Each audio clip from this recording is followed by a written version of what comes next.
Everyone. Welcome today. Today is Mr. Palagummi Sainath's talk. As you know, he's a very well-known journalist, especially in the field of ecology, land, poverty, and labor, and all those related. To the point that Amartya Sen has called him as one of the world's great experts on famine and hunger. So he will be talking on who really were India's freedom fighters.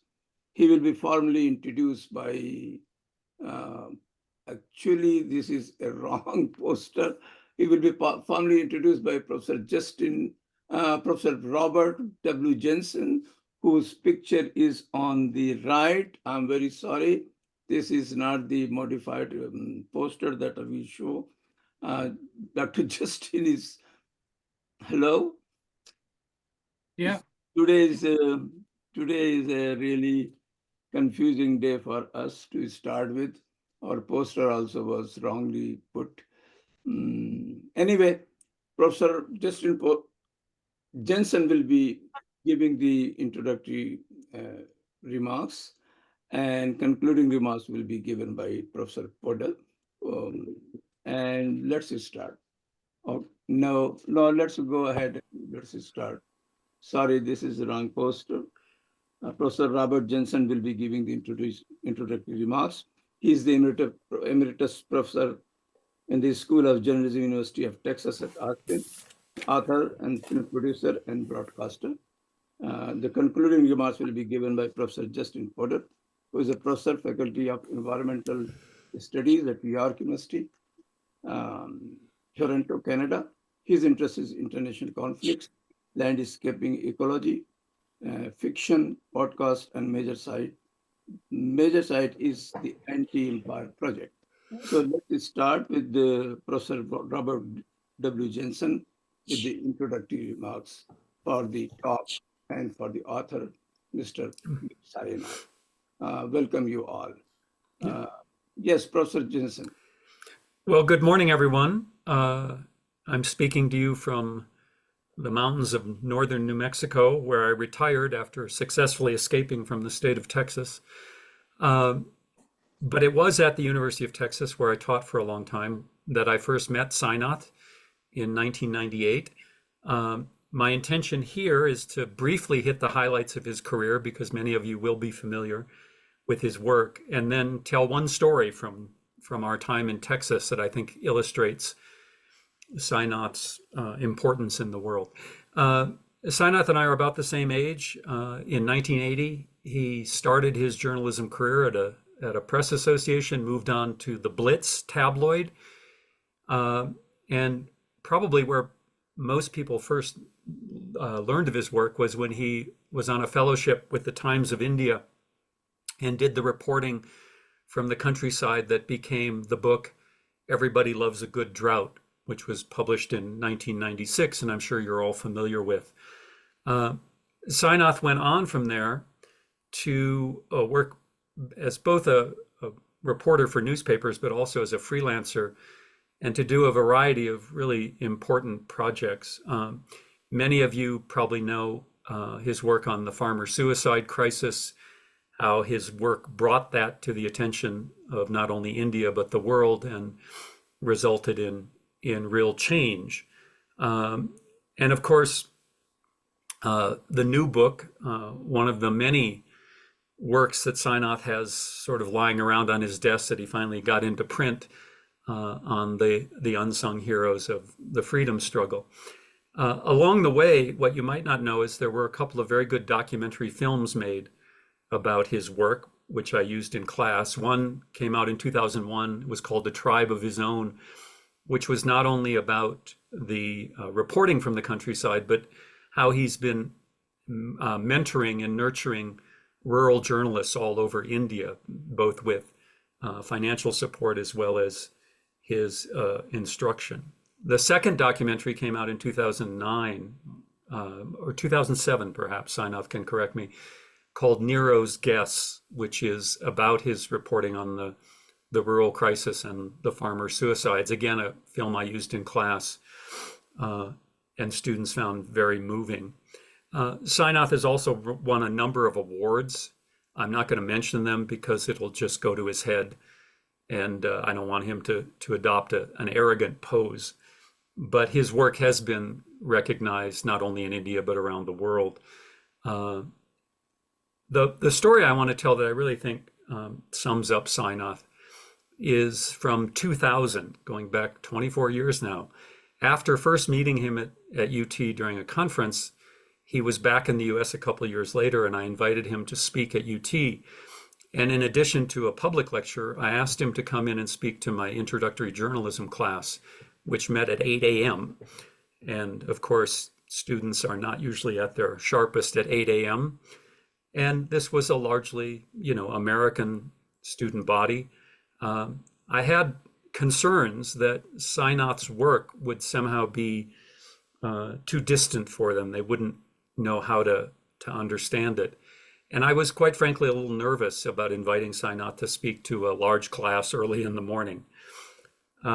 Those concerns turned out to be unnecessary. At the end of that lecture, where Sainath was talking about another important project he did, which was a group of photographs of workers in India, the people who do the work day in and day out that makes the society operate. And Sainath had collected some really striking photographs that he showed the students. When the class was over, the students mobbed Sainath. They rushed to the stage. They wanted to hear more. They had questions about his career and about his work. They wouldn't leave him alone. Eventually, I had to hustle Sainath out of the room because there was another class coming in. And students followed him out into the hallway. That speaks to the power of Sainath's work. It chronicles the lives of the most ordinary people, but in a way that brings those lives into focus. And it's not only an Indian audience that appreciates it, but a bunch of 18-year-olds in Texas who could see the power of journalism through the work of Sainath. That was a very moving morning for me, and I've always been grateful for Sainath's willingness to come back to the US and educate and inform those of us here. So with that, it's with a lot of joy, even though we're only on Zoom, to see Sainath again and to welcome him to this Zoom. Thank you.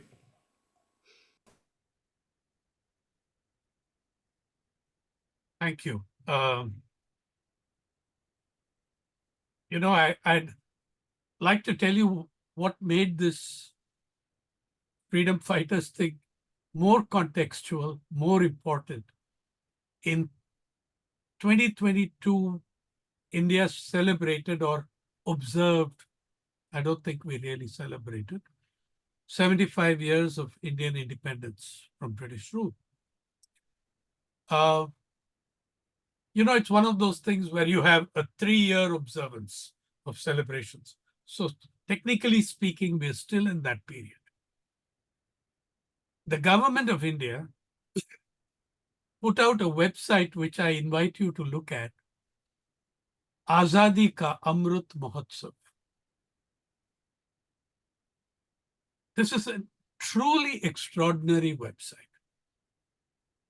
on, supposedly at commemorating 75 years of independence and of telling us about our freedom fighters and celebrating. Extraordinary because this was a giant website. The Azadi Ka Amrut Mahotsav cost about 110 crores, meaning 1,110 million rupees. And that was the first tranche of the expenditure. And this wonderful website did not have a single photograph, a single article, a single quote from, by, or about, a single video, or any photograph of a living freedom fighter. Mind you, there are a few thousand still on the pension list, though only about 200 of them or less are alive and articulate. In our system, the family gets that pension at half rate for a generation after the freedom fighter has passed. But here is a website on the freedom struggle, on Azadi, that did not find a single photograph of a living freedom fighter. And I'm not saying there were no photographs. Oh, there are hundreds and hundreds of photographs on the Azadi Ka Amrut Mahotsav. And you all know whose photographs. There are literally on the home page, if you went there, there are half a dozen photographs and two videos and a video of Prime Minister Modi. A new generation uninitiated into the complexities of the freedom struggle may be forgiven for thinking that Mr. Modi was the primary freedom fighter in India's struggle for independence, except, of course, that he was born after 1947. But, I mean, never let little facts stand in the way of a good story, right? So it also has one thing called of forgotten heroes or unsung heroes. Every one of them is dead. You know, there are people who deserve to be there. There are people whose names we know. There are those who have indeed been forgotten and should not be forgotten. And there are a hell of a lot of people there who are best forgotten, but not a single living freedom fighter. I'm pleased to say that some youngster in the ministry or whatever after my book emerged put a paragraph about freedom fighters from my book, but only the paragraphs are on those who have died. Okay, not any of the living ones. And there are still 7, 8 living ones from the book. One of whom I had a conversation with a few days ago. He's the infant in the book. Shobharam Geharwar, the last living Dalit freedom fighter that we could locate, and a fascinating character. Rajmohanji would find him really fascinating. He is a self-declared Gandhian who made bombs for about 8 years, right? He sees no contradiction in these different streams. As he put it, मैंने दोनों नदियां में गया, गांधीवाद और क्रांतिवाद. He was part of both, and he's quite proud of it. He's also a very big follower of Ambedkar, though he's a lifelong declared congressman, a dissident congressman, at odds with the present leadership. But in Shobharam, we captured the complexities of the many streams that were there in the freedom struggle, how they interacted, engaged, influenced one another. But before we go into who did the fighting, I think it's very important to talk about what they were fighting. In other words, what did British colonialism do in India? 5 minutes on that. It's important because the Azadi Ka Amrut Mahotsav does not have one paragraph on what British colonialism did. It's absolute. Furthermore, it'll maybe entertain you or outrage you to know that though it says 75 years of independence, the government's website is pushing the freedom struggle backwards. We've already reached the 16th century, And I believe it will go up to Alauddin Khilji and the slave dynasty, because freedom struggle, of course. What have we been fighting 800 years for? We've been resisting Muslim imperialism.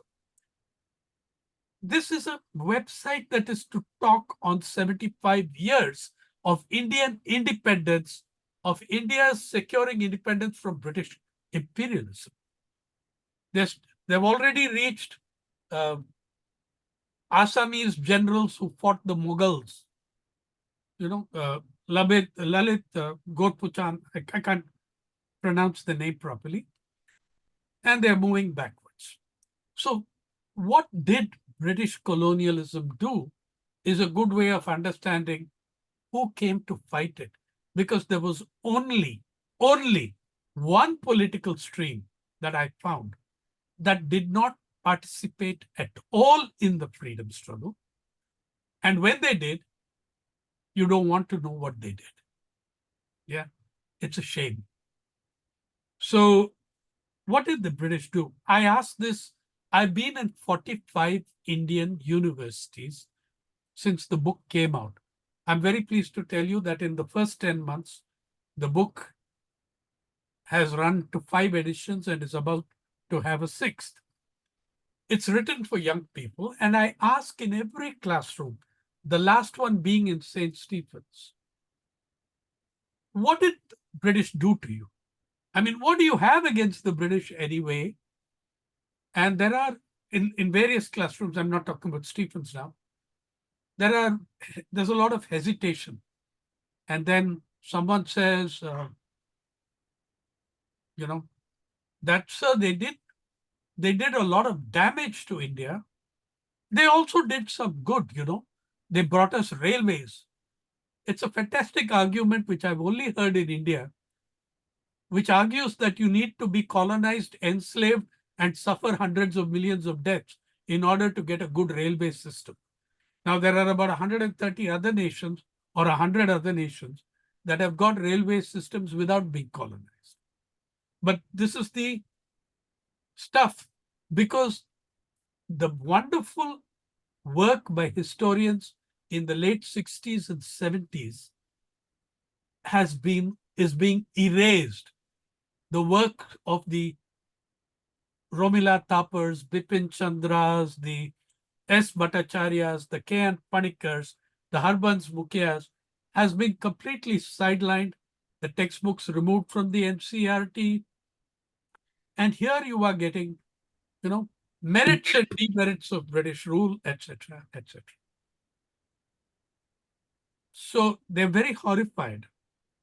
And I think that I should, since I'm addressing a group of academics, mention a paper, the latest research paper, alas, not from India, but the latest research paper by 2 economic demographers, Jason Hickel and Dylan Sullivan of London and Melbourne, respectively. These demographers, the paper is as recent as November 2022. You'll find it in the Journal of World Development, a peer-reviewed journal. Another, an extended piece published in Monthly Review, November 2022. So you can have a look at it, but essentially, it updates the figures of damage. Try this. Between 1880 and 1920, we've all become familiar with the concept of excess deaths. With COVID-19 has taught us what excess deaths are. That is, those deaths that occur in a year over and above the normal average of deaths in that country annually. So if a country's annual average is 10 million and there are 15 million, the excess deaths is 5 million. How many excess deaths do you think there were under British rule in 40 years, 1880 to 1920? Why those 40 years? Because 1871, you have the first census of India. And by 1920, 21, you have 4 censuses from which you can compare the data. And the data, as the demographers point out, is very partial, and yet they speak. They give us three figures of excess deaths depending on the assumptions you base yourself on. Their figure of excess deaths in 40 years, remember, by the way, India at that time meant India, Pakistan, Bangladesh, little parts of Burma, Nepal, all this sort of stuff. Excess deaths, Jason Hickel and Dylan Sullivan, both very, very seasoned economic demographers. Excess deaths in the India of that time, 165 million. Now, if you take, they're looking at assumptions of death rates and life expectancy prior to the British. And those assumptions you can draw from colonial demographers like Digby, W.S. Digby and Lilly, both of whom were in the 18th, 19th centuries doing this demographic exercise. If you take the strictest assumptions, starting only with 1880 census, then the number of excess deaths in those 40 years is 50 million plus. The two demographers conclude that whichever way you cut it, in these 40 years, somewhere in the vicinity of 100 million Indians died in the category of what we call excess deaths. Now, let's take even the minimum figure that they come up with from the census and others, which is 50 million. May I point out that if 1% of 1% of that figure had occurred in a European country, they'd be howling genocide. Yeah. But 100 million brown lives, that's worthless. Yeah. So it's just completely in the cupboards of history. Though the data is there, the numbers are there, and they've been so fair as to work with three different assumptions and allow you to choose the figure.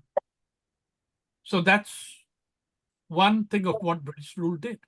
Second, this does not include all the famine deaths under British rule, because the British brought us 31 famines in one estimate, of which 24 are said to have been major, meaning 1 million deaths or more. The very first famine that the British bestowed on you was the 1770 Great Bengal Famine, claiming 10 million lives. And to give you a picture of what the British thought of it, I cite for you a letter from Warren Hastings, the great first Governor General, writing to the court of directors of the East India Company, which, by the way, we are learning increasingly, was heavily involved in the slave trade. And it was the guy called Elihu Yale in Madras whose donations set up your wonderful Yale University of Yale, with money made from the slave trade. We are only now beginning to learn how significant the East India Company's involvement in the slave trade was. The Warren Hastings not only acknowledges 10 million deaths in the province of Bihar, which then includes, in the province of Bengal, which then includes Bihar, significant parts of Odisha, some part of what is today Madhya Pradesh. And he says this to the court of directors. He not merely acknowledges the 10 million deaths, he boasts. He writes to the company directors saying, notwithstanding the great calamity that befell us, and the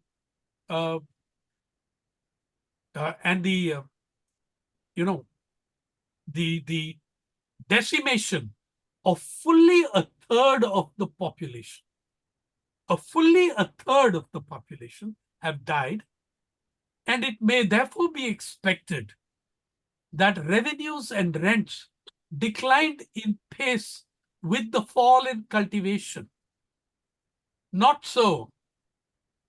Despite that decline in cultivation, we were able to raise rents and revenues, and to a point where this year, last year, they are higher than they were in 1968, the last pre-famine year. He's boasting. He's asking for a raise. Okay? That's what I think he's doing. He's saying, you know, 1/3 of the idiots died, but we beat the hell out of the remaining millions and raised your rents. And this is a letter, November 30, 1772, to the Court of Directors. That's what British rule was about. The death rate under British rule went from 44 in 1880 census to 1921 census, 1920 census.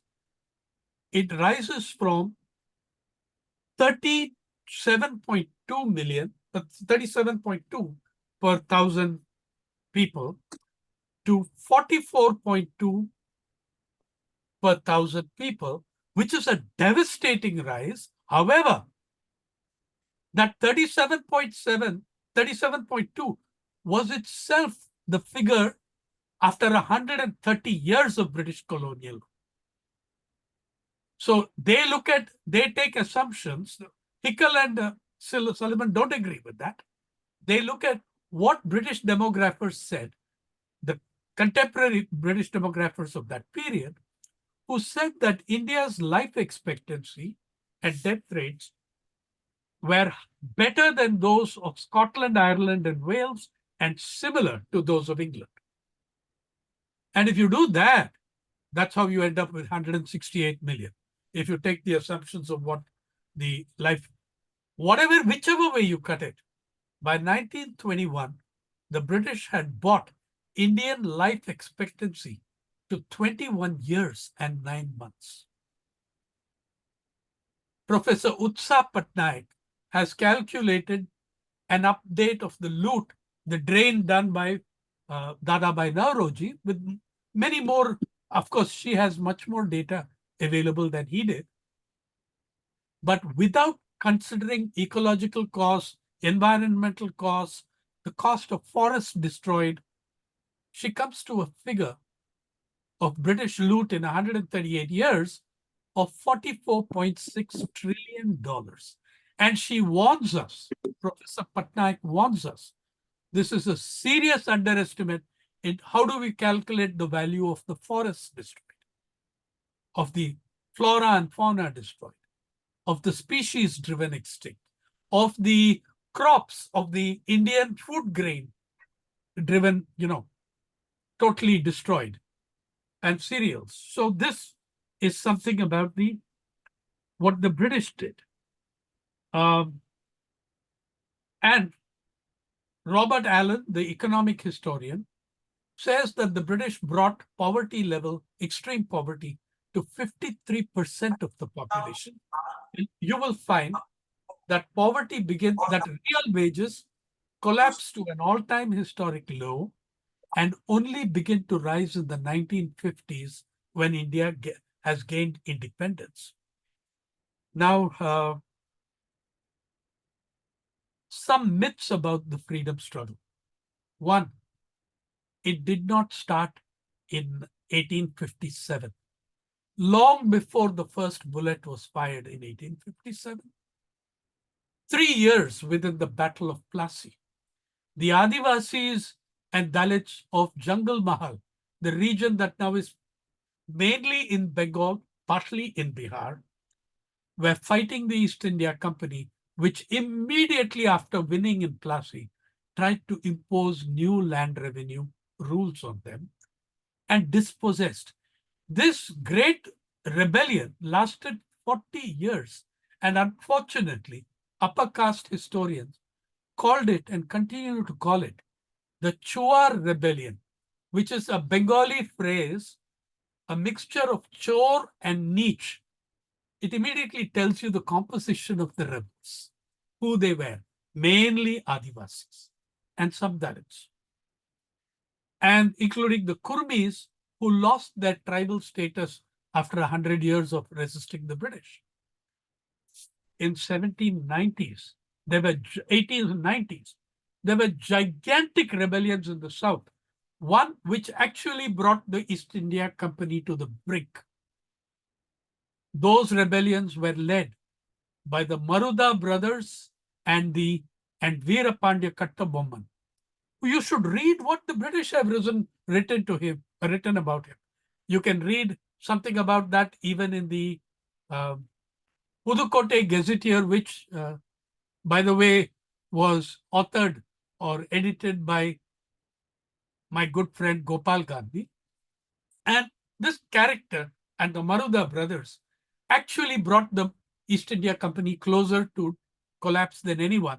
And then there was Tipu Sultan, the one Indian prince who even the BJP founder, one of the BJP's founders, K.R. Malkani, says the only Indian prince who died fighting the British in the battlefields.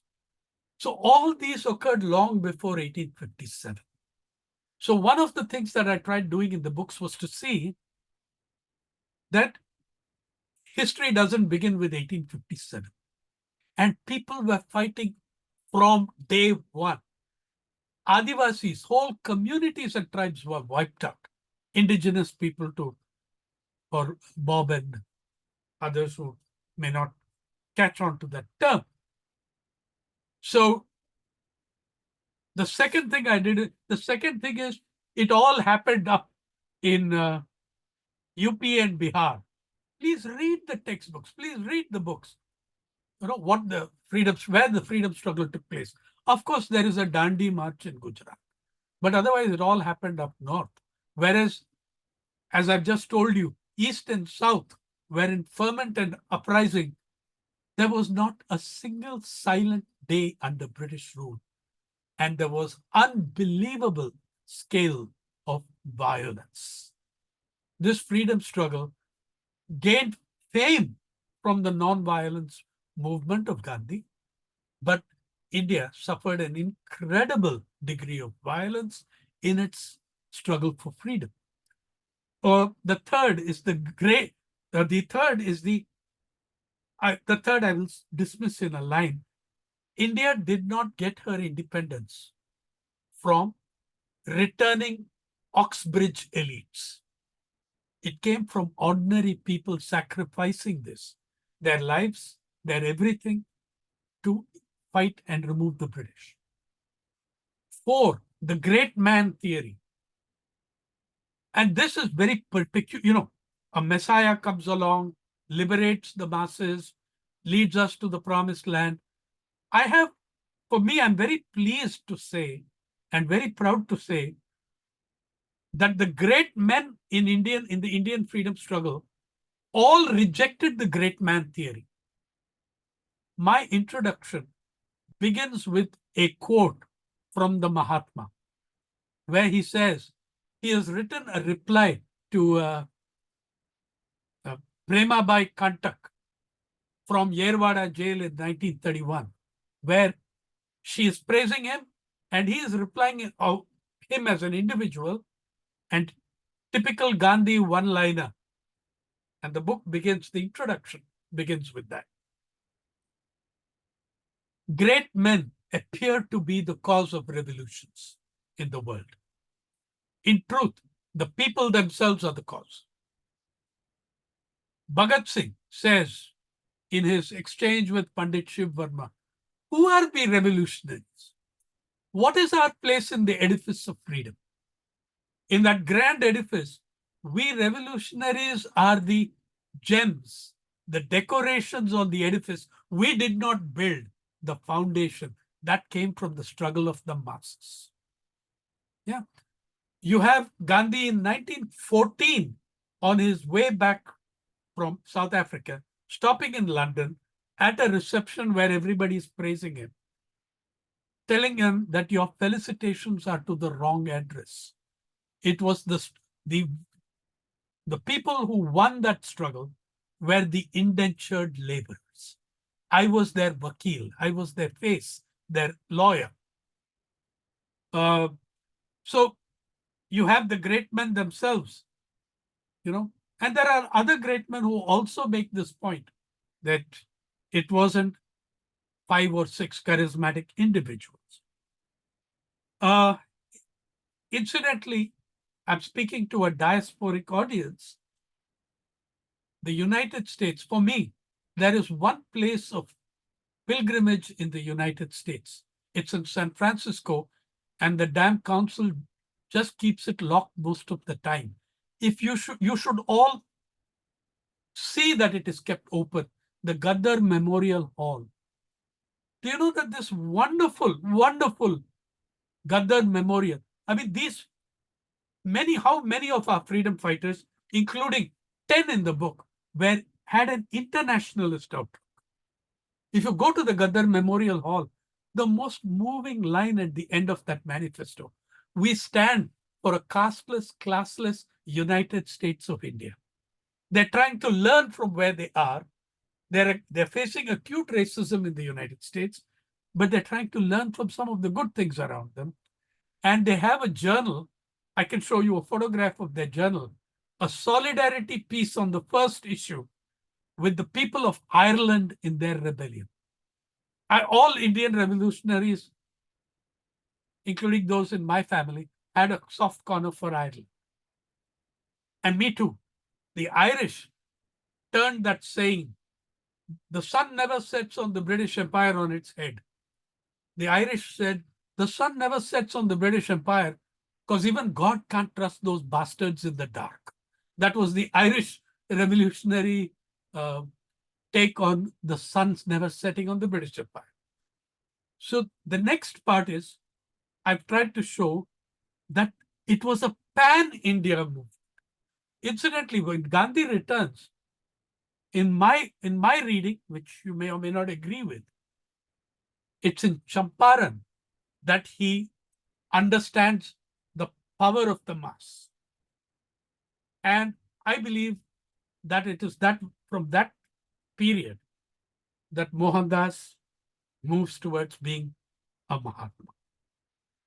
However, the people in this book are from all corners of the country except one. They are from north, northwest, south, east, central India, but not from the northeast, because the two I was working with died during the COVID period. Not of COVID, but of ripe old age. The youngest person in the book is Shobha Ram at 98. The oldest is a lady called Babani Mahato in Purulia, who is going strong at 105. Each chapter of the book has a little QR code. It's a new generation. If you scan the QR code, you will go to the website of the gallery of these freedom fighters speaking to you so that you can cross-verify. I'm going to show you one little video. However, so the thing is, 3 stories from the book and 3 little anecdotes from the book, if you like. Another feature of the book, it has lots of women freedom fighters. The laws that we set up after the country, the Swatantrata, Sainik, Samman, Yojana, 2 laws in 72 and 80, defined freedom fighter in a way that we excluded women massively. There are 5 freedom fighters out of 15 in that village. The freedom fighters are Adivasis, Dalits, Brahmins, OBCs, in between caste and tribe like Kurmis. They are farmers, laborers, they are carpenters, they are malis, they are forest produce gatherers. That's who they are.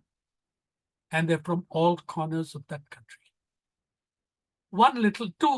Two couple of anecdotes, and I show you one little video. One, is the story, the first story in the book is of one of the most fabulous women I ever met, Hausabai Patil, the daughter of Nana Patil, but to my mind, a great heroine in her own right. Nana Patil was in 1943, the province of Satara, the princely state of Satara, was taken over by a coalition of farmers and laborers. It declared secession from the British Empire. It held sway in 600 villages. The British could not operate in those villages. In 1946, they dissolved on the appeal of Mohandas Gandhi, who said, okay, independence is being announced. Now please return to the mainstream. They dissolved what they've called the Prati Sarkar, the provisional government of Satara. Hausabai Patil's story begins outside the Sangli police station in Bhavani Patna. Behind her, the railway station. In front of her, the police station. She is being beaten to a pulp by her abusive, drunken husband. And the police are sitting there doing nothing. After all, this is India. Man beats wife, national sport. Why do they have to do anything about it? Then he picks up a stone and says, I'm going to kill you. Then they come out because there will be uncomfortable questions to answer if the woman is killed on the doorstep of the station. So they go out, they scold and admonish the husband and wife, force them to a reconciliation and tell them, get out of our precinct. We don't need you here. Go back to your village now that you are reconciled. They put them on a train because they don't have the money for tickets. The police escort them to the station, put them on a train to their village. And the police, when they return, find something that is not reconcilable. Hausabai's comrades in the Tufan Sena, the underground army of the Prati Sarkar, have looted the police station of all its arms, ammunition, money, and whatever they wanted to take. That husband was not her husband. He was a fellow comrade in the underground revolutionary movement. Her brother standing by was not her brother. He was another Tufan Sainik. By the way, the Tufan Sena also had congressmen, communists, people who went later into the Peasants and Workers' Party, the Kamgar Shetkari Paksh, people from all streams except the RSS and the Hindutvavadi groups. So that is the story of Hausabai, who went on to pull off extraordinary stunts, even in Portuguese-ruled Goa. Yeah. And when all these people, old people, cantankerous, had a sense of humor, I asked her, what was your most enduring memory of that event? And she says, oh, that enduring memory endures on my back. That scoundrel comrade, he beat me too hard. And she's laughing at age 92. And I tell her, didn't you tell him to stop? She said, I did. I was screaming at him to slow down. But he was whispering to me, Hausatai, it has to look authentic. Only then the police will come out of the station, which proved right. Then there is the story of Babani Mahato, who I spent a day in Purulia listening to her deny that she had anything to do with the freedom struggle. She said, oh, my husband, he was a freedom fighter. He went to jail and all that. I did nothing. I was just a homemaker, a housewife. I was a farmer. I did the cooking. And I learned something fantastic that day. She was a far greater freedom fighter than her husband. For after the march, some of you will know of the great Quit India march on the Purulia police stations, which occurred 1 month after August 8th, or 1.5 months, because it took a long time for news to reach Purulia. It does even today. When they marched on the police stations, her husband was arrested for 13 months. Now, the British had a gigantic crackdown on revolutionaries in that era. So I was desperate to get her to talk about it. She kept saying, "You're 20 years late. You should have interviewed my husband." I said, "Oh, so it must have been very bad for you, very hard for you when your husband was in prison." She said, "Not at all. It was much worse when he came back."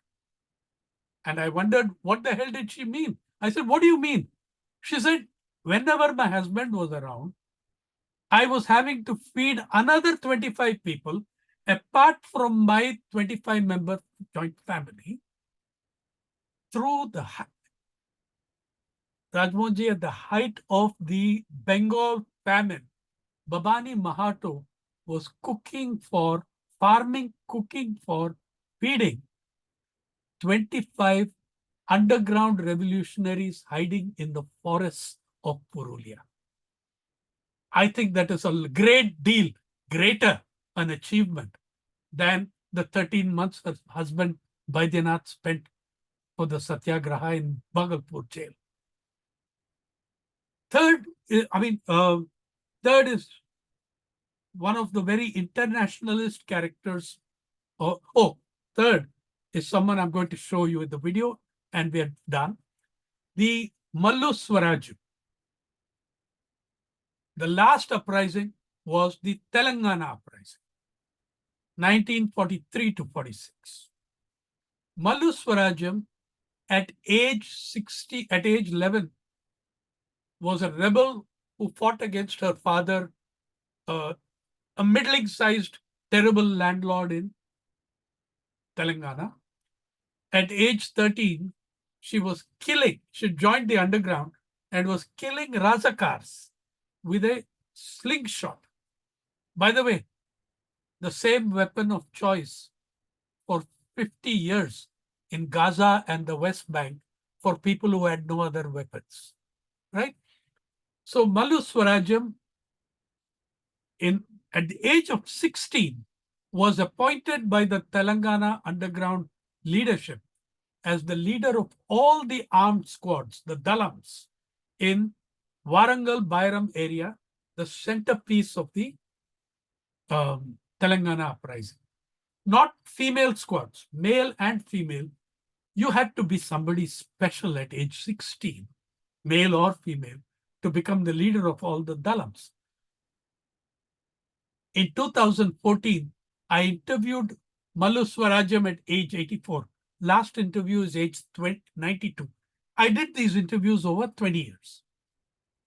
And at age 84, I'm asking her in front of an audience of 1,500 young techies, aged 21 to 25.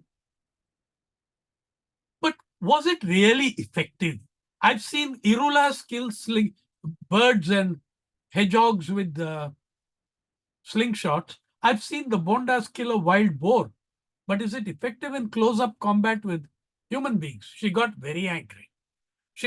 Many of them had this short temper and cantankerousness, having been fighters for 80 years of their lives. You know what Mallu Swarajam did? She got up, ramrod straight, plucked out a slingshot, put a cricket ball in it and started swinging it, saw the terrified faces of the young audience in front of her, said, "Odduleneni raiti sestano." That is, okay, I'll remove this stone from the slingshot. By the way, by the end of the day, those youngsters gave her 4 standing ovations, mainly for one line, which when they asked her, "You had rifles and slingshots, you could do all that. What do people like us do?" And then she asked them, you're all techies. Have you heard of Occupy Wall Street? She didn't speak a word of English, but she was totally informed about the world through her party journals, through the Telugu newspapers she read. Then she told them, yes, the slingshot was my weapon. The laptop and the mobile are yours. I used my slingshot to fight for justice. Use your laptop and mobile to fight for justice. I'm going to share screen, show you a video of 2 minutes, and we can take it from there. Okay, Q&A. Is that okay, Raji? Yes, after that, we will Okay. have a concluding remarks and then Q&A. Yeah.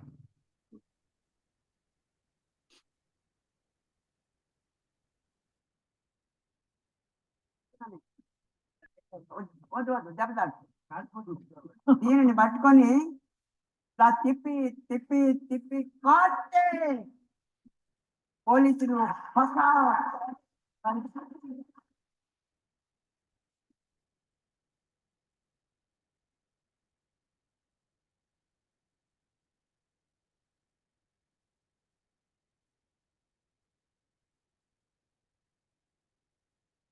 ఆనాడు 4,000 మంది అమరులైన సామాన్యమైనటువంటి రైతులు, హరిజన గిరిజన జనం మా కళ్ళ ముందే ప్రాణాలను అర్పించి పోరాడుతూ ఉంటే ఆ పోరాటంలో తుపాకులు అందుకొని రాళ్ళు అందుకొని ఒడిశాల తీసుకొచ్చిన చూపించడానికి మీకు ఆడవాళ్ళు మగవాళ్ళు ఆ క్రూడలిజానికి వ్యతిరేకంగా ఊరుకు ఊరు ఏకమై గడీల మీద ఇలాంటి ఒడిశాలలో ఒక రాయి ఇందులో బాల్ ఉంది, బహుశా ఈ బాల్ కూడా గట్టిగానే ఉంది, మీ దగ్గరికి వస్తే దెబ్బ తాకుతుంది, అందుకని ఇది ఇలా పెడుతున్నాను.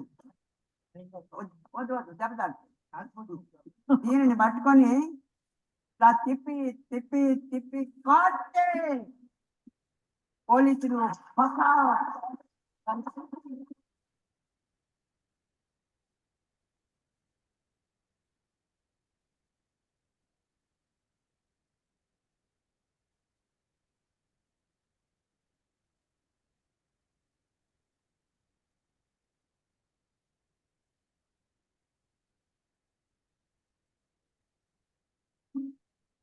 దళాల లీడర్లు ఒక దళం కాదు, ఏరియా దళాలకు నేను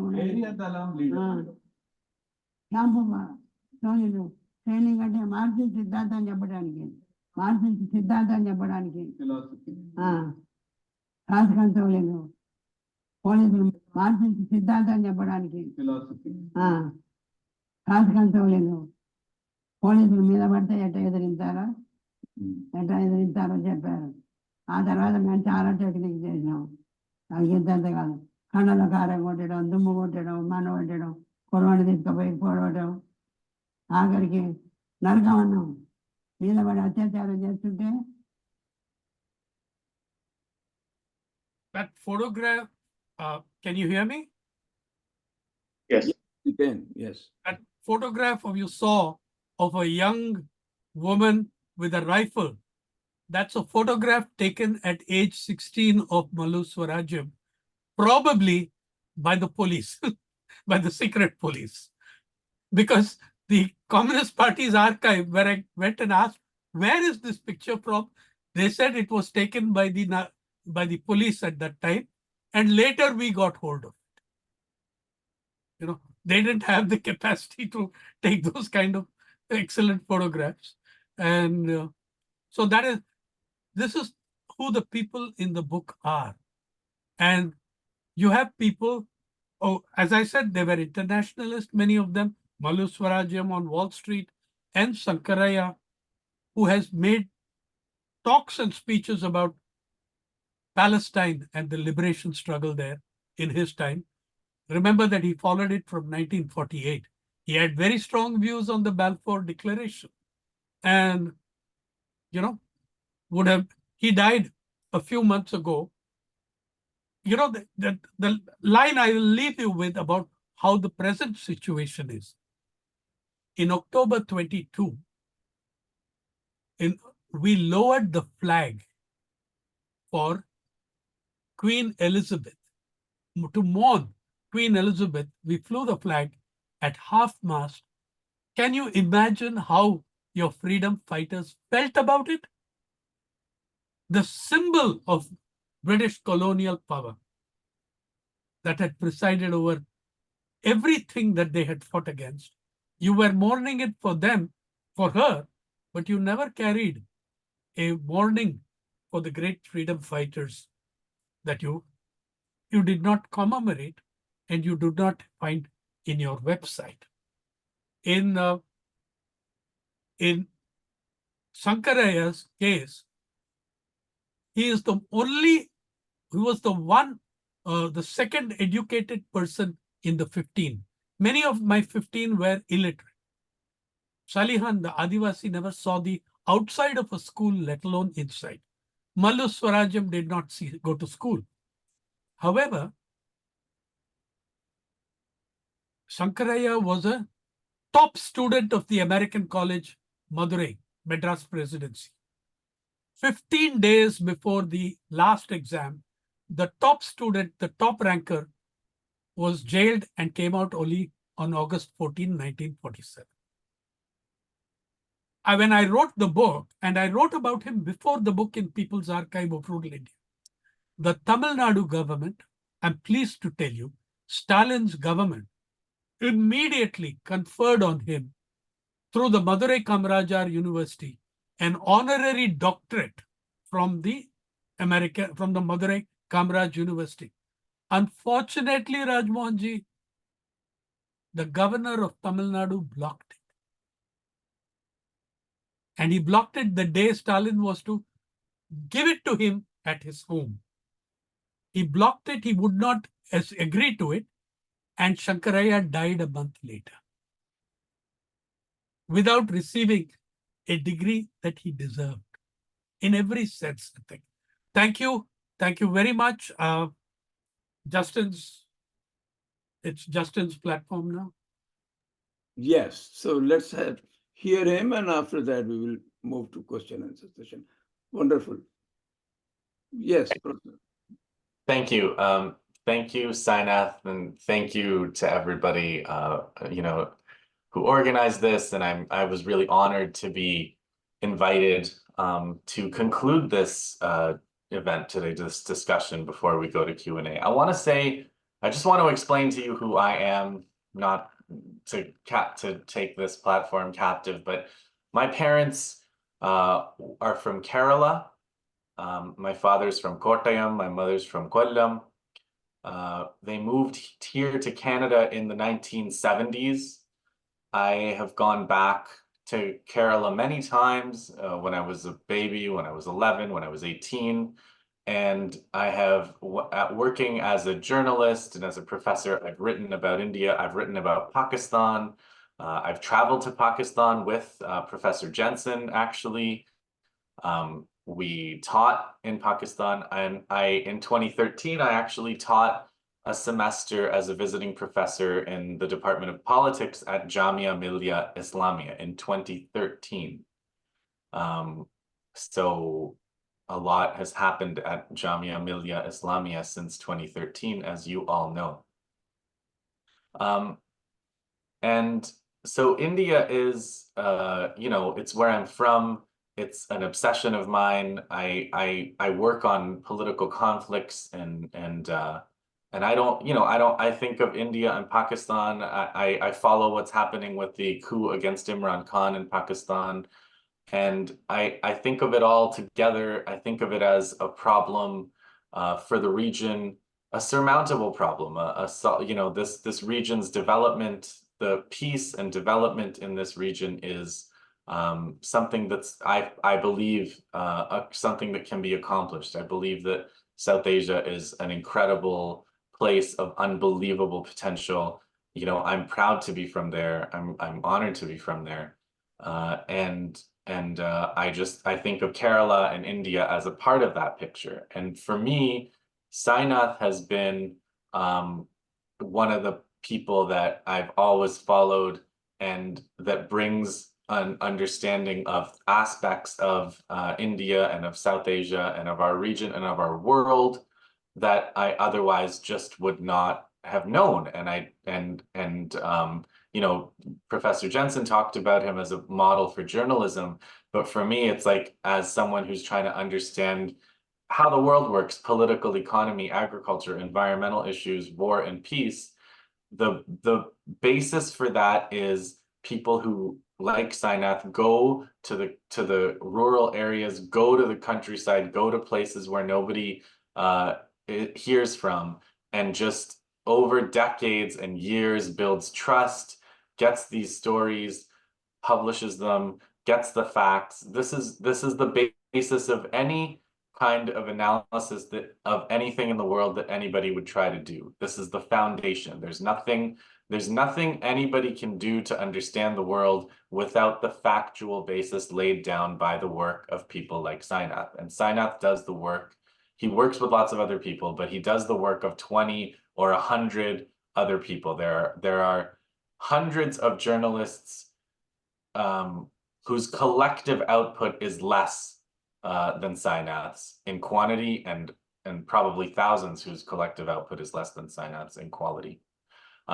About this book and the presentation that Sainath just made, I just want to give you a frame that occurred to me as I was reading the book over the past months and watching what's been happening in India and thinking about the way that I was raised. I studied Indian history in university as an undergraduate at the University of Toronto. I studied ancient Indian history. I studied modern Indian history. And for me, the kind of in the history of the independence struggle until, let's say, you know, the 2010s, maybe the early 2000s, until recent decades, there was a mythology of the nonviolent struggle. There was a mythology of these great men in the Congress Party who supposedly brought about, you know, according to the movie, the English movie Gandhi, starring Benjamin Kingsley, there was this mythology and that we were all suffering under, which was not factual. It was not true. And it was replaced ultimately decades ago with something even worse, something even less factual. As Sainath said when he was describing the new website, and now the history of Indian independence venerates figures who had absolutely nothing to do with Indian independence. Before, there was a fetishization of one group of people involved in the struggle at the expense of others.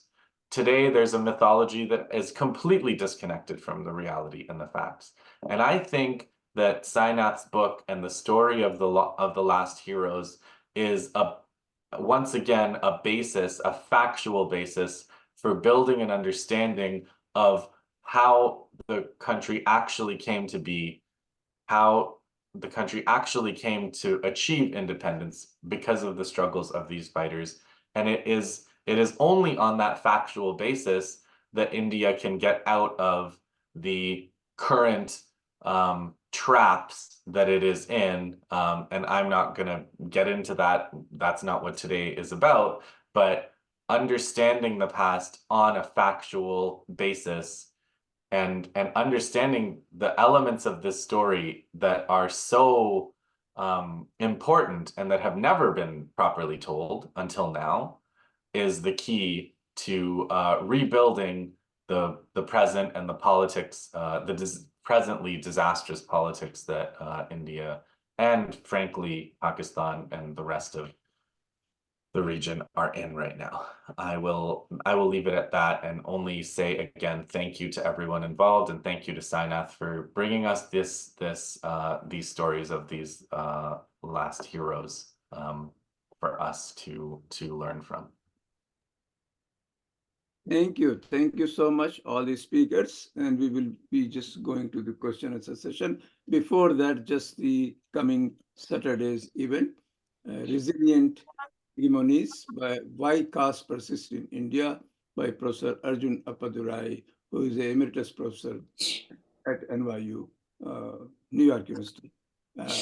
And he will be joined by Professor Amrit Srinivasan for introductory remarks, and Professor Dilip Menon from South Africa for the concluding remarks. So over to Dr. Rafat Hussain for the question and answer session. Rafat? Yeah, thank you, Dr. Raziuddin. So the question and answer session is open, and you can raise your digital hand or show your interest in the chat box.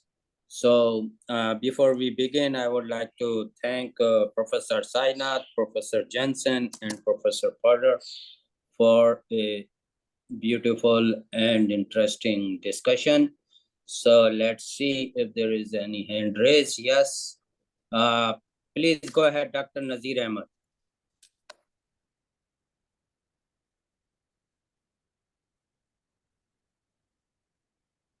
Can he unmute? I asked him to unmute. Gee, I was able to unmute finally. Good. Thank you, Sainath ji, for highlighting the role of the individual in this grand struggle that humankind is continuously engaged in for justice, and especially as it applies to our own struggle for independence. Very often is the blood, sweat, and tear of the individual that's effaced from history. Someone comes along, and for whatever reason, whether it be political, social, or just plain old convenience, the credit is given to a Mahan Purush or an individual. So the sacrifices of the INA soldiers are well known, not given sufficient credit except by those who were responsible for giving us our independence. The British, they acknowledge it more than we do. I should point out in here that one of my own distant uncles, we are from the Bangalore area, he fought in the INA and he fell in 1944. Just wanted to give him credit for that. One comment about history, sir. Very often when we talk about so-called Indian history, it is the history of North India. And you can draw a line, whether it be from Lahore to Dhaka, or maybe a radius of about 200 miles or so from Delhi. That's what people talk about Indian history. South Indian history is very different from North Indian history. No grand Mughal army ever invaded South India.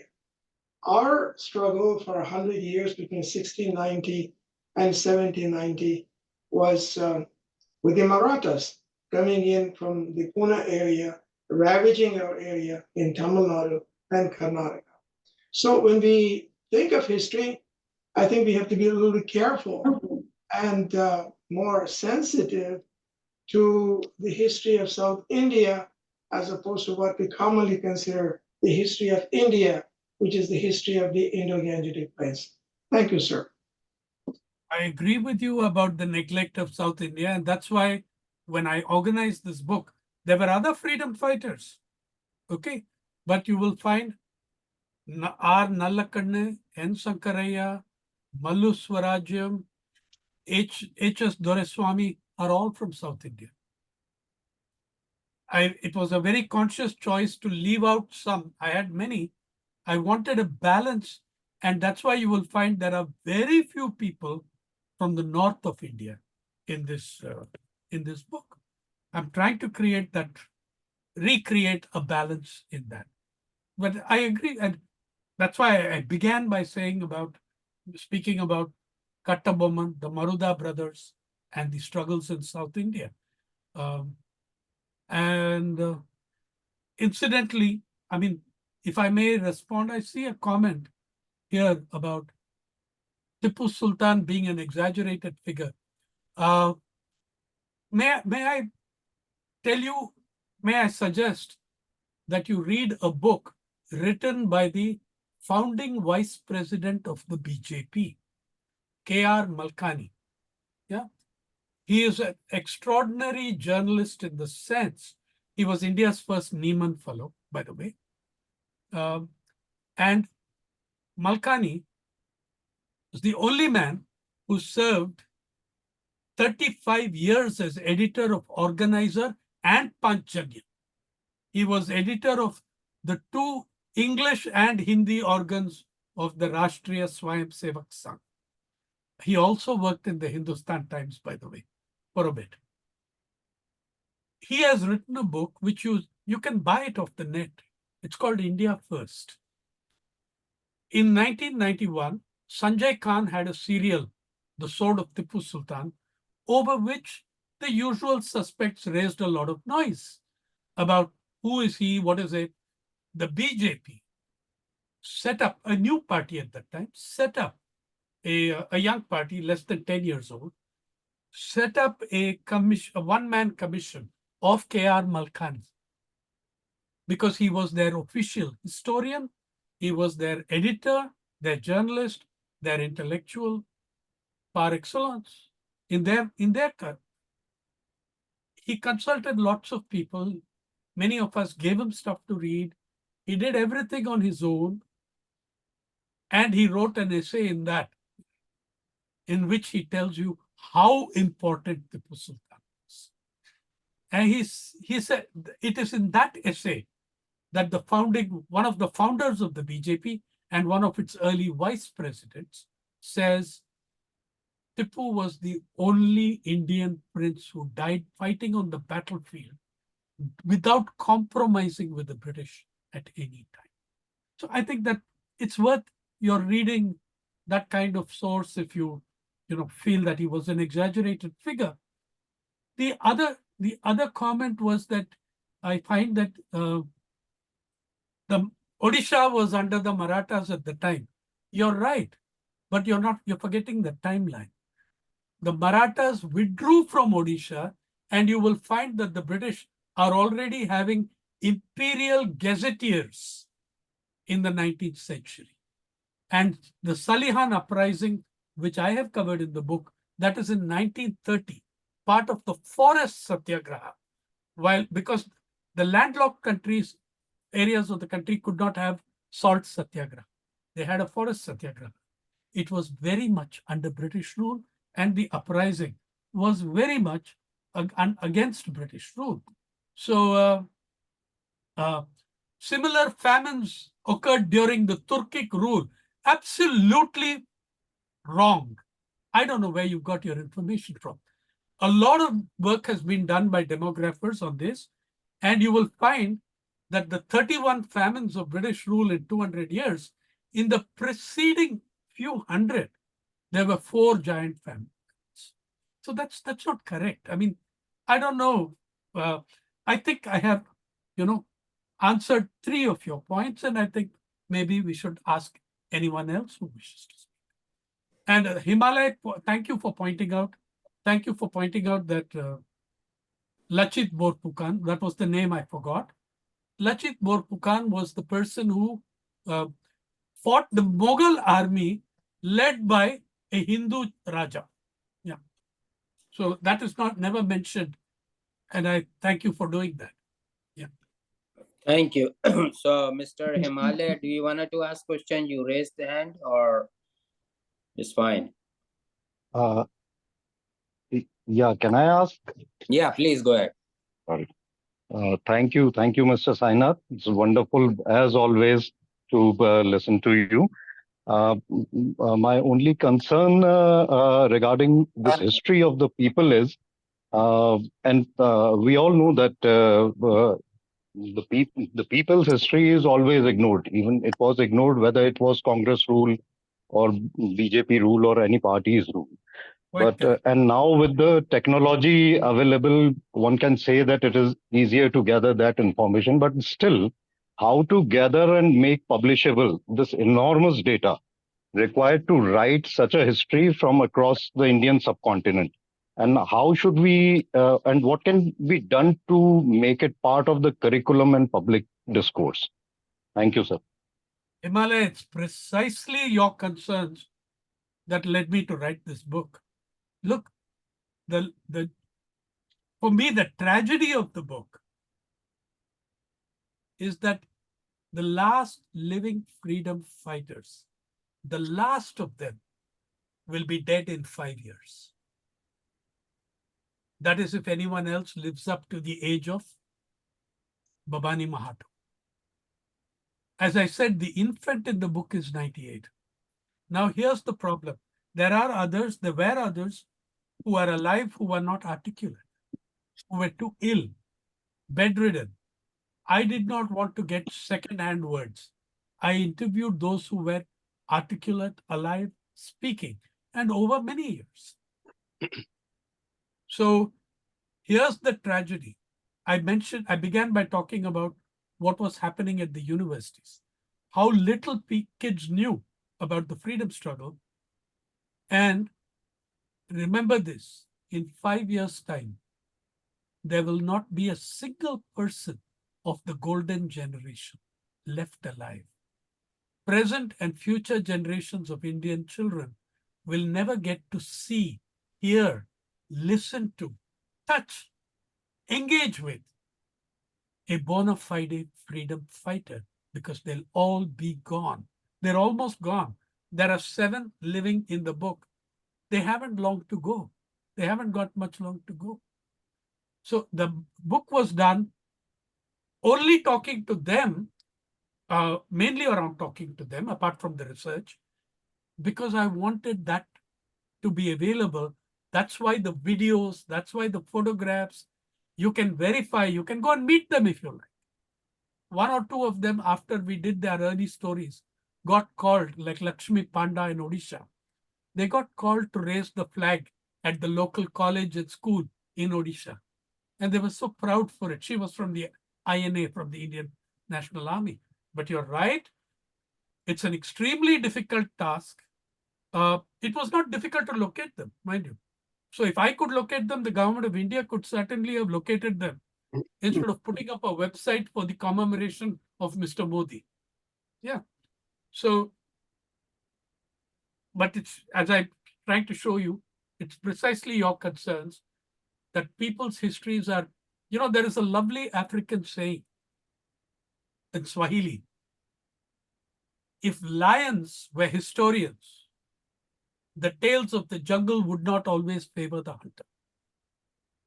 For me, these are the lions. These people in the book, they are my lions. And they ought to be historians.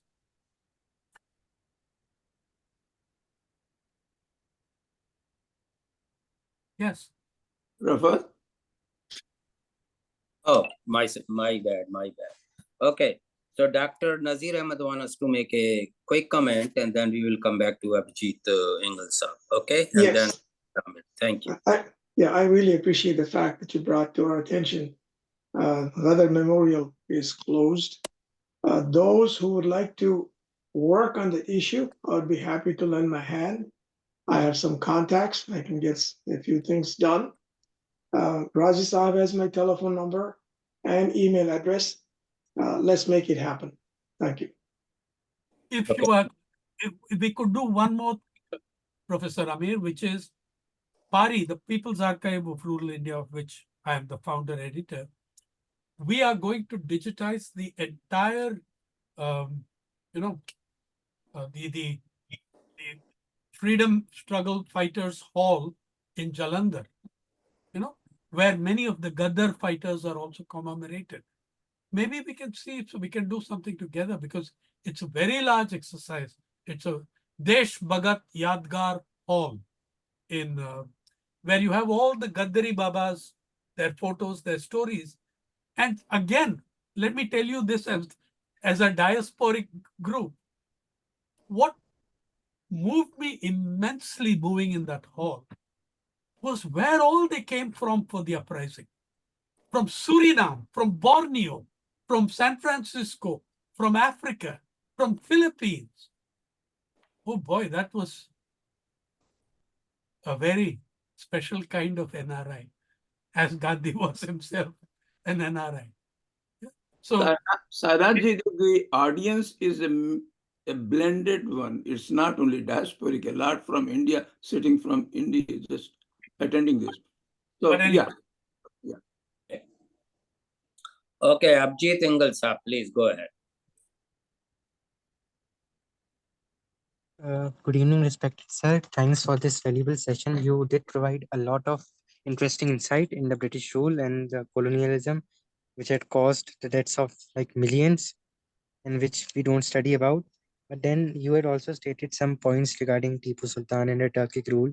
So I would like to highlight there's a contemporary. First of all, you had said that no famines occurred during the Turkic rule. So there are contemporary. I did not say that. I'm sorry. I said the number of famines preceding British rule were far fewer in several hundred years. Please. But I agree, sir. But you have 100 YouTube videos of me explaining that in detail. I am not likely to say something different for a bunch of academics, okay? Let him finish first. Let him finish. Go ahead. Yeah, Abhijit? I do agree. I do agree, sir. But then there are accounts which state of cannibalism being practiced in Deccan during the Deccan famine that occurred during the reign of Shah Jahan. People were likely eating and selling off their own children because no aid was provided to them. Okay, so what is your question? Point. My point is that while we do highlight of the British colonialism and like its impact on the present day Indian society, don't we like overshadow that particular part of history and ignore like the other parts of history? Because much of our history revolves around the modern period, and the ancient and medieval periods do not get enough like insight over it in our textbooks. And Yeah, Abhijit, may I respond? Have you any other point to make? sure, sir, sure, sir. No, sir. Okay. One, you say the Marathas and Sikhs are hardly known. Please, in my book, there are 3 Marathas. Okay. And Bhagat Singh Jugyan, the Sikh from, not the Bhagat Singh, but a different Bhagat Singh, who absolutely had a fantastic story. Their role in the freedom struggle is fully respected in the book and in my work. By the way, I'm a historian who became a journalist. And that's one point I think answers you. Second, about the earlier period, I agree with you.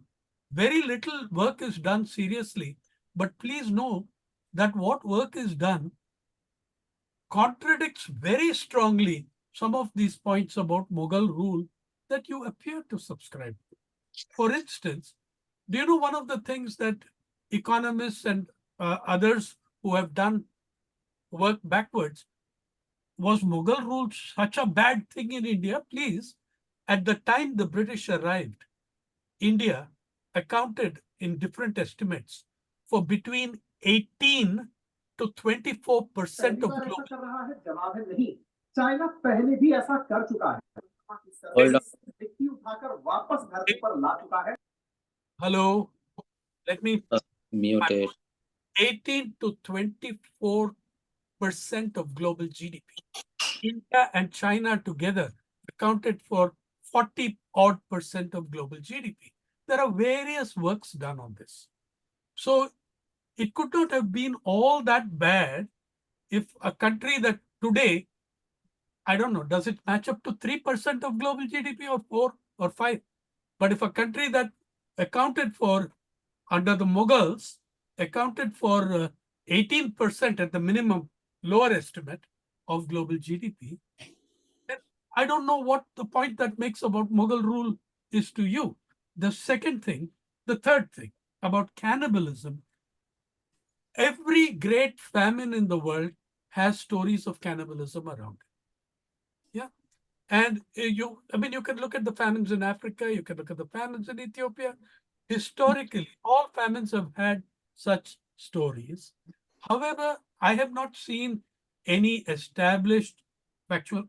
Okay. One of the great things about the ancient and the medieval histories, you can attend the Indian History Congress, which these days produces papers where, and the Indian Science History Congress, where people produce papers saying, the same people who believe in all this stuff, that there were Pushpak Vimanams in ancient India. We had aircraft that could fly and fly backwards. They even gave extensive designs of this in the Indian Science Congress, leading to the latest Indian Nobel Prize winner, Venki Ramakrishna from UK, vowing never to attend another Indian Science Congress. We have a rewriting of ancient history where the Prime Minister of the country tells us at the inauguration foundation of the Reliance Health Foundation that we knew plastic surgery thousands of years ago, and cites the example of Lord Ganesha. How did he get that head? Only because ancient Indians knew plastic surgery. Yeah, Lord Karna, the Immaculate Conception shows us what? It shows us that we were aware of genetic engineering, stem cell engineering, all sorts of IVF and everything else. Now, if this is the sort of history that is being taught to children, and increasingly the serious history on Mughal India has been removed from the textbooks. So yes, you're right. We will know very little about medieval and ancient India. Absolutely, sir. And I have to tell this that I don't endorse BJP. In fact, I also vehemently criticize them. Some of the Good. leaders do make extremely foolish claims. Yeah, that's And fine. yeah, And take your point. We've had that. I've yes, sir. said Sir, that you. I had one more doubt regarding the British rule, because Okay. you have traveled among, you have met so many Okay, people. quick, Abhijit, quick, go ahead. Sure. Yeah. So I have seen a kind of like apologetic attitude among the Indians who are like, don't scratch the, don't talk about the British rule. You are scratching the healed wounds. By doing this, you are worsening or ruining the Indo-UK relations. So why is this kind of attitude prevalent among modern Indians? It Of is, like forgiving the.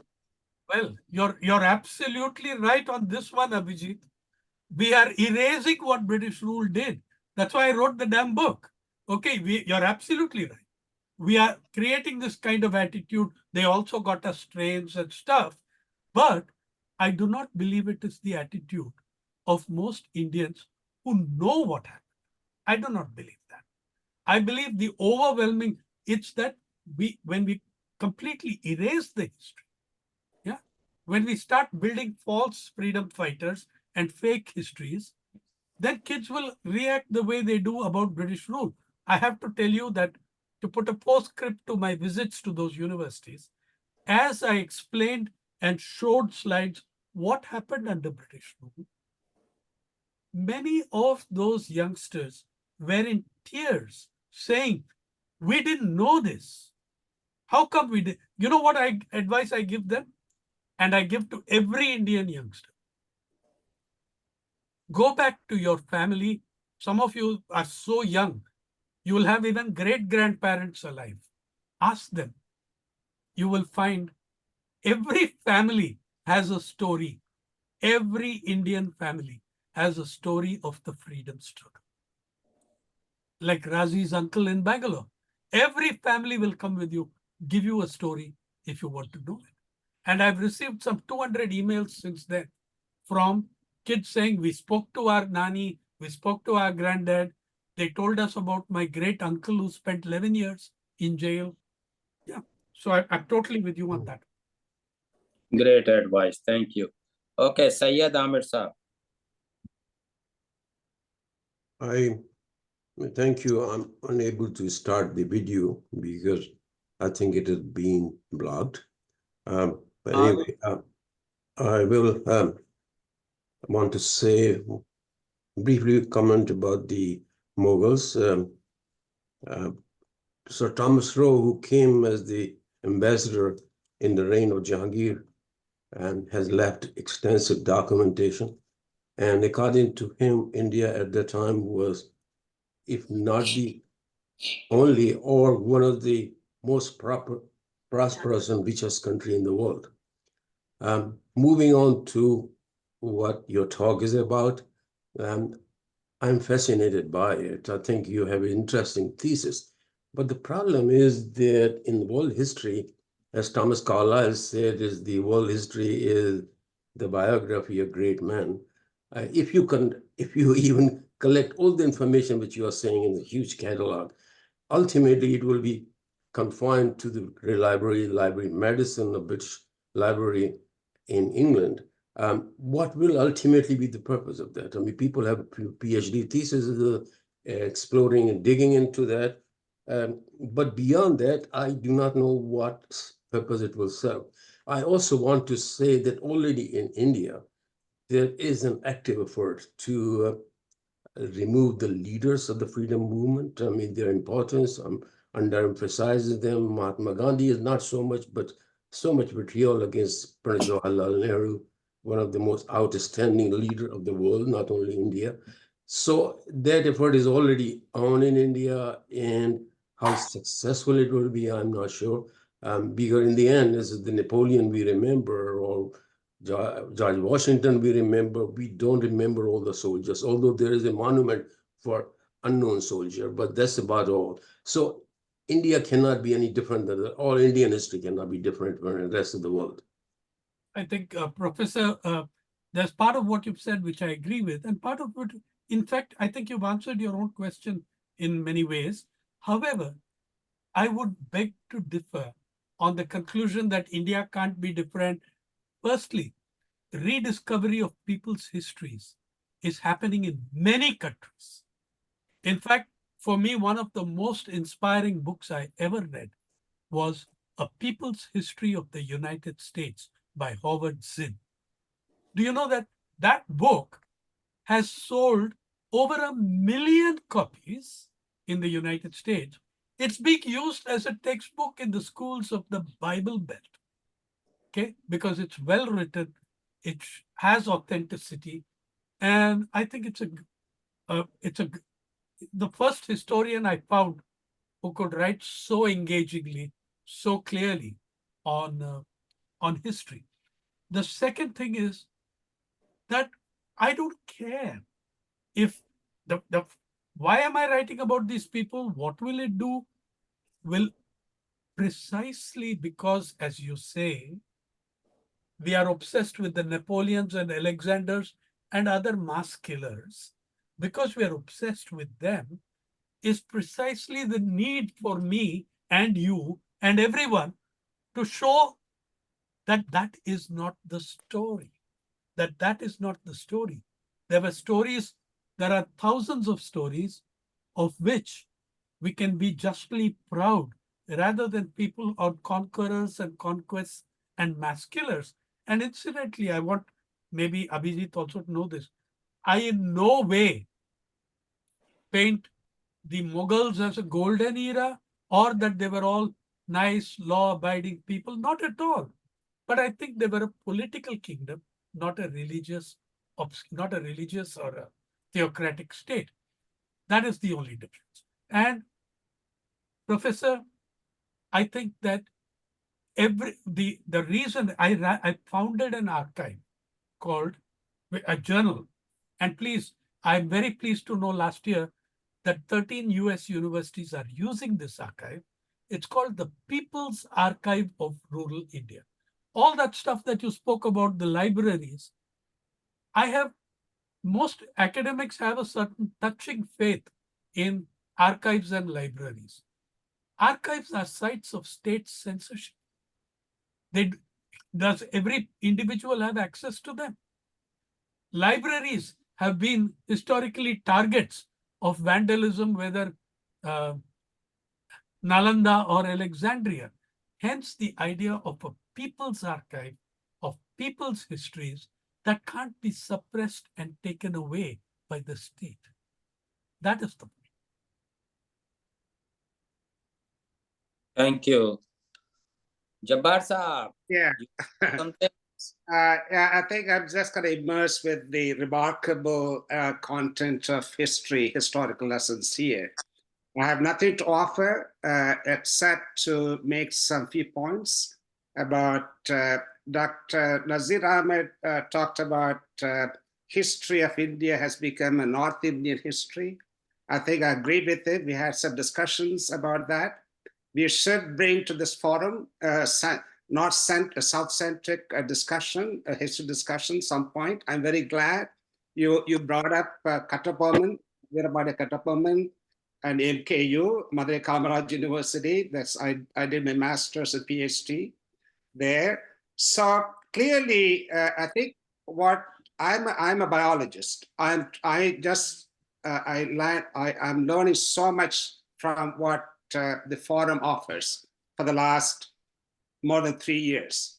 Every Saturday, I try to be on this forum to learn because a lot of people have the grandstanding, grandiose ideas without knowing the history.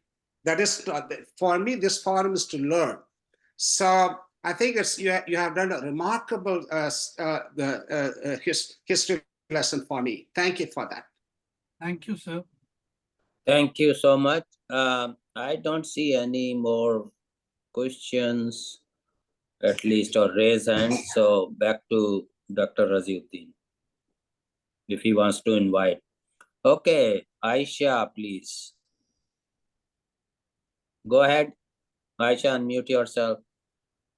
So there's this, I would like to ask you without saying anything else because it's late.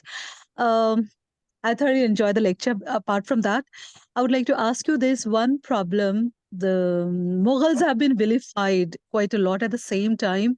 Muslims also idealize them as if they were some kind of, some kind of religious icons. So on both the ends, there are two extreme ends on this spectrum. Too much of either admiration for them among certain Muslims who are perhaps ignorant of history. Both, I mean, in both the cases, these attitudes are coming out of ignorance of history, about history. Some of them admire them too much. They revel, they think about the glorious past and think that everything was fine then. On the other hand, they are vilified, as you pointed out, that it was a political kingdom, not a theocratic entity. That is something that people don't follow, and the ignorance is common between those who admire them unjustly and those who vilify them equally. Yeah, I agree with you. And that's why I felt it was important to state that I wasn't arguing that the Mughals were all wonderful, Boy Scouts who had no faults in them. I was rebutting the argument that they were colonial rulers or anything. And a lot of people who seem to forget that everybody in the country, the Adivasis, are outsiders over a period of time. The Lachit Borphukan represented the Ahoms. I strongly suggest people go and read where the Ahoms came from. And they came to this country in the 12th century, around the same time. They were not Bhumi Putras of Assam in that sense. Yeah. The Bodos and other tribes which have been there much longer in Assam.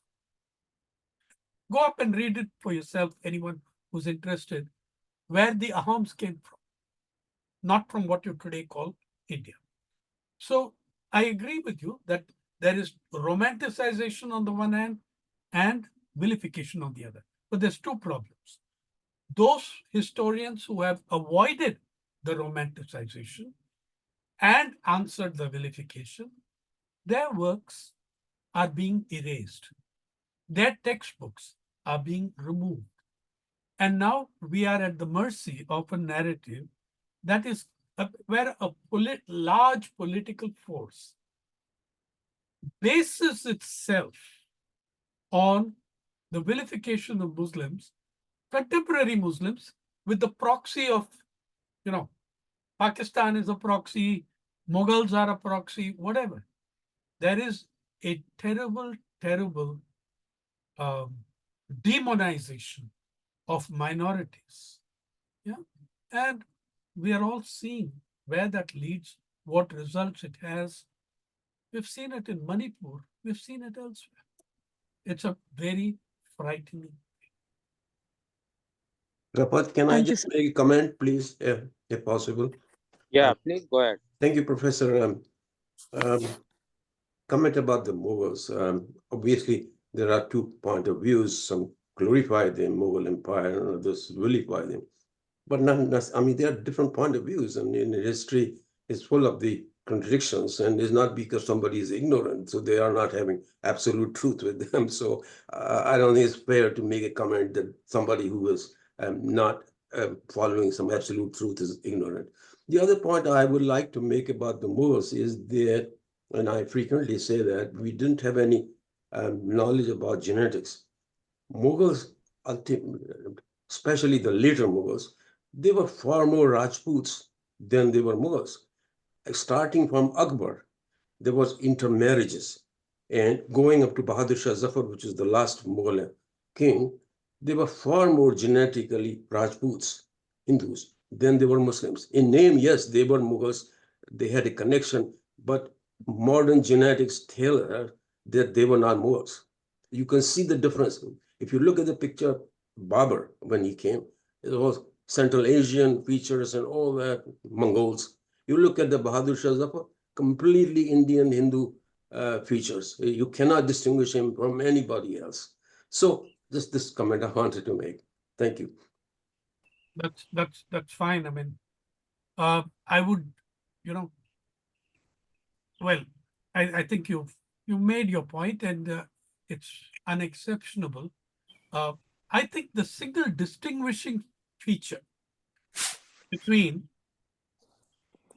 why we call the British colonial rulers and not the Mughals is one. The Mughals did not extract the surplus of the Indian economy to a faraway distant land. The surplus that they extracted remained in the Indian economy. It remained in the Indian subcontinent.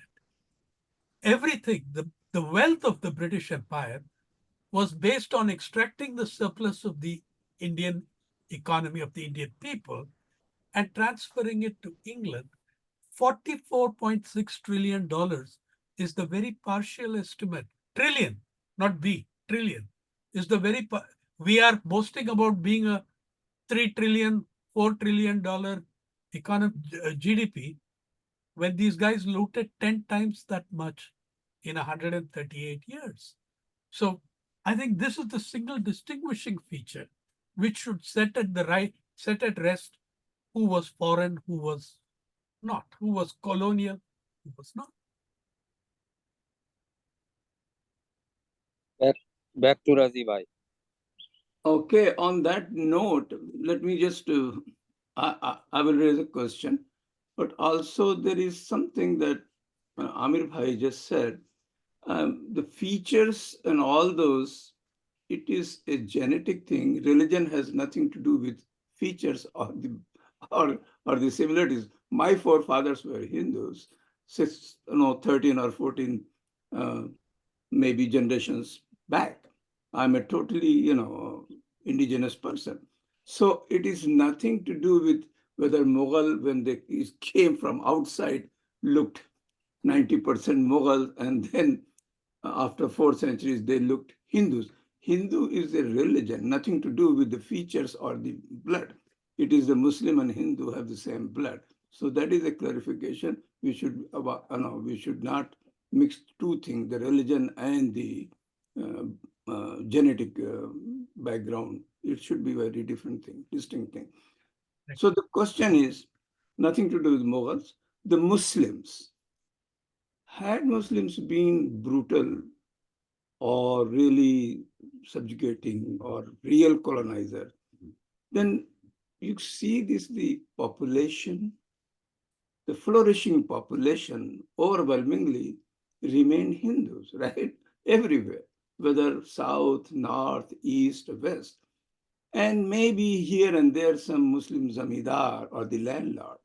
But the poverty of common Muslims or common Hindus or the lower cadre remain the same.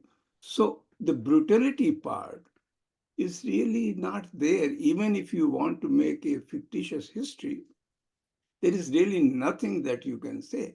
But since the political philosophy is based on that these were not the, because these were Muslims, dominant kingdoms, and so they have to be hated, or they brutalize, or they, weaponize the whole thing. There is really nothing on any scale to alarm or make a history out of it. Do you believe in that? Or do you see anywhere that the genuine really things are there where a Muslim rule can be labeled as brutal, suppressive, mass murdering? When was that? Where was that? So how come this hatred? I mean, what is this, the base of this thing, if there is no reality in this? I do not view things through a religious lens ever. Yeah, sure. And just as you said, don't mistake and confuse religion and genetics. Yeah. Which position I totally share with you. The thing is, I'm saying history is full of kings and queens who have, many of whom have essentially ruled with coercive power, ruled with, in that sense, resorted to brutalities at various times. And that has never been on the basis of what religion they belong to, because it happens across. Look at the violence and the thing of the Roman Empire. Very simple example. Christianity in Europe was born amongst slaves in Rome. In Europe, Christianity was born there. In 200 years, Christianity was the religion of the Roman Empire, which sanctioned slavery. The Vatican sanctioned slavery as late as the 18th century in Latin America. So, it has very little to do with a particular religious belief. It was an exploitative system of perpetually drawing surplus from a demoralized, conquered, and suppressed population. That was what. True. I mean, you don't have to go to Rome. Even Akbar or Aurangzeb, you see, in Akbar's case, he first suppressed the Pathans. He killed enormous number of Pathans, same religion, and then he moved to Rajput, and then he killed equally. I mean, he was so powerful. Aurangzeb in South India, basically fighting with the Muslims, not the Shivaji, the Muslims and all that. So it is nothing to do with all this. It's the power thing. That was the political state. Yes, sure. All right, so I think there is no one else to express. If anybody wants to, Tariq Bhai, Amir Bhai, even Dr. Sona Khan, if you want, anybody else, if you wish to say anything, otherwise we can. I largely agree with being said, because I think the dynasties in India, Mughals and all that, they are not a religious dynasty in any sense. I mean, they were Muslim to impoverished state, and Hindus was impoverished state. And clearly in days of Mughals, they were very powerful Hindu Rajput courtiers and who ruled vast areas of India with autonomously. So this is a very different concept that there was in any way either they were Muslim empires or Hindu empires. They were all political considerations, and alignments were also political. When Aurangzeb's time, one of the most powerful military general who was a Rajput, and so it is. And Shevadi's army also have Muslim officers. So that was not that has been portrayed now, unfortunately, in India, that Muslims versus Hindus is unfortunately, it's certainly not the case. True. So there are two more questions suddenly. Two more questions, yes. Aisha and then Manju Reddy. Let's hear from the scientist as well. Go ahead. Aisha, please. Madam. Well, Okay, though I have to speak, I thought that I'd written my question. I was thinking about something. I was just what is unfolding in Gaza right now. We have witnessed that a lot of academics have been killed, and media people also have been killed, more than 100. And then if we compare that situation with India, it's very different here. We don't have that kind of we don't have repressive state apparatus that Althusser calls it a repressive state apparatus. That is not so much visible as much as ideology being taught through school curricula and media, social media. So I would like to have your opinion and comment on this.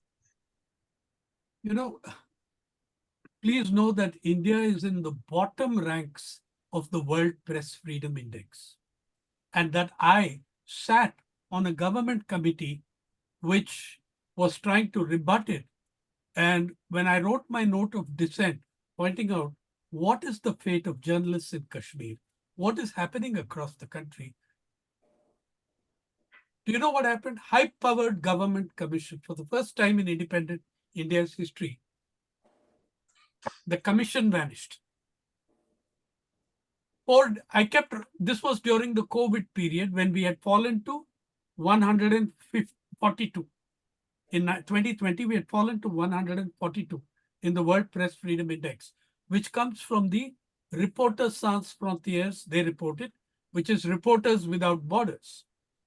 Yes, by the way, about a very significant number of journalists have died in India.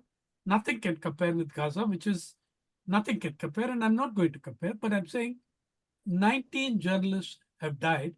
And by the way, in the last 10 years, the number of these journalists who have died, many of them were those reporting on ecology, environment, on projects of displacement of people. These were the kind of journalists who were targeted. So I'm saying it's not as if, okay, when I wrote my dissent note in that committee, it was called the Index Monitoring Cell.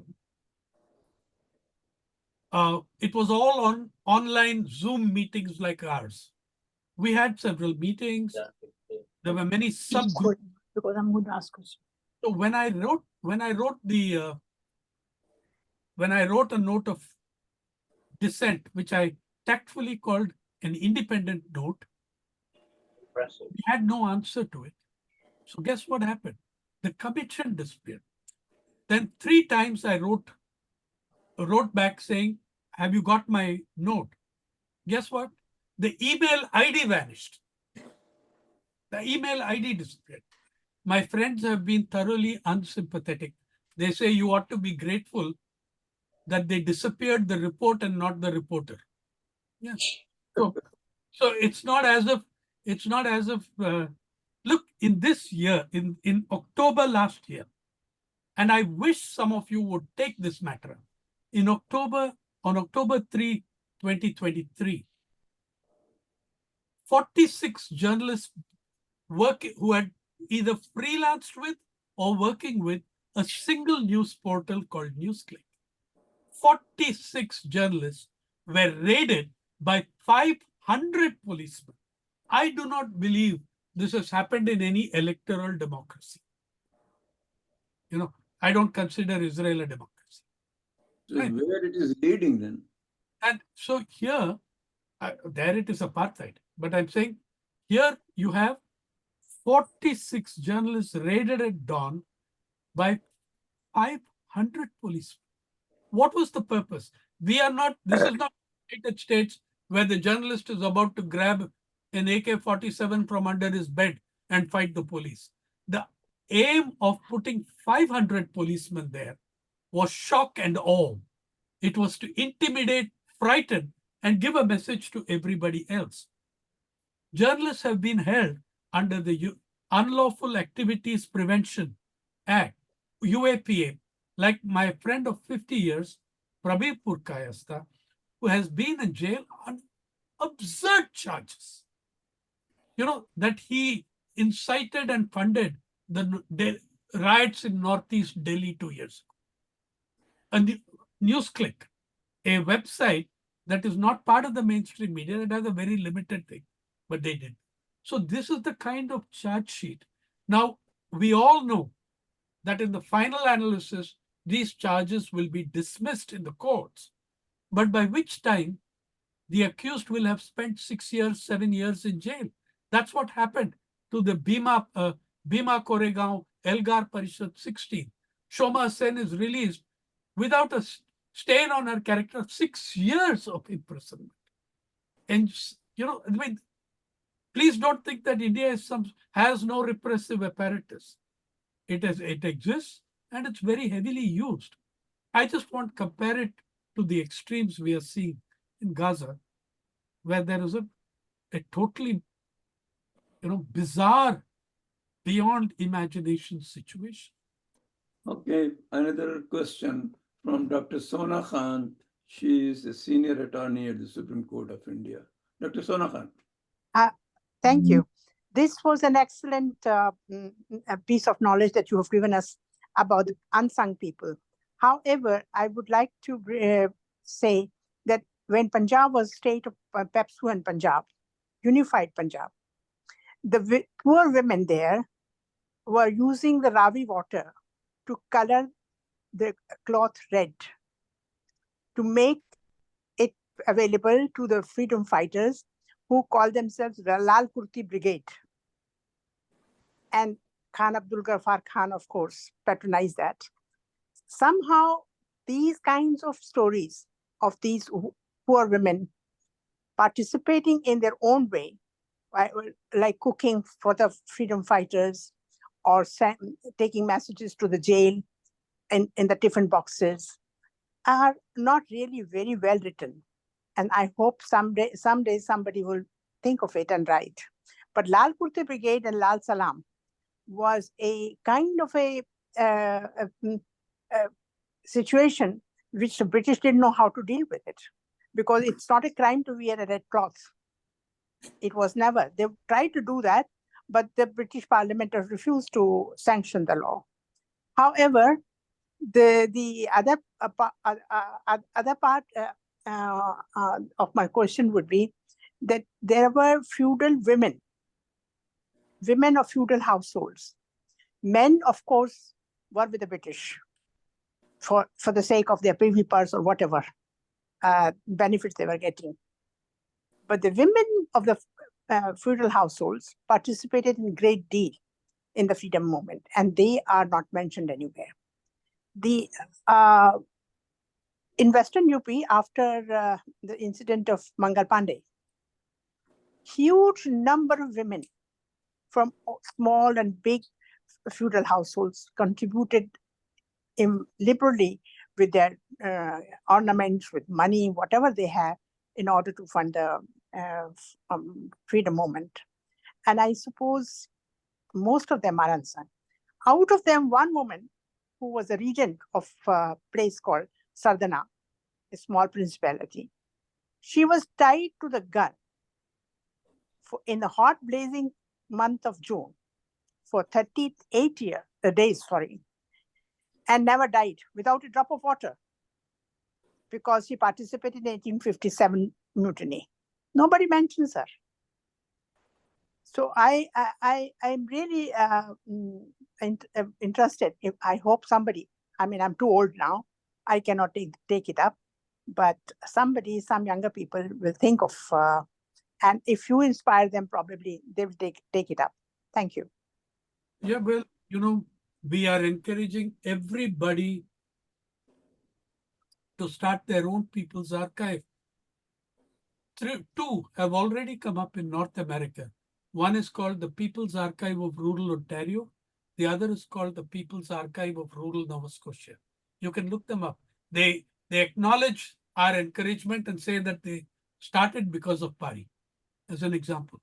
And yes, you need lots of people's histories, whether it's the Red Scarf movement. There are many, many such stories in Indian history. Of course, they deserve to be, and we try our best to encourage people to take those up.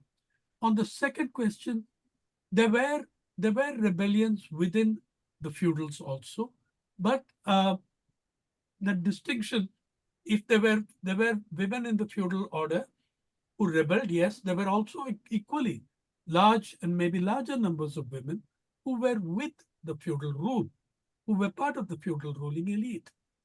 I don't think there was such a sharp gender divide in that in the feudal elite, but there were people who rebelled even there. Mallu Swarajam, in my book, came from the feudal elite. She came, but her father was, as I said, a middling to large landlord who had slaves, serfs. When their father died, Mallu and her brothers distributed the hundreds of acres, 200 plus acres of land, to those serfs and slaves, to those very people. Yeah. However, I would say that was the exception rather than the rule in that class of people. Because after all, that class of people was created by the British after with the 1793 permanent settlement. You create a class of jamindars, talukdars who are very different from what the earlier ones were. But yes, you're absolutely right. There is a desperate need for more recording histories of these various different movements. I think there's got to be a book on the Tufan Sena, of which I have 3 people. Okay, thank you so much. And that concludes the question and answer session and the entire session. And I like to thank again all 3 speakers and of course the audience for their participation. And thank you again. Have a nice weekend. Thank you. Thank you a lot, Sainath ji. We learned a lot, a very fresh relook on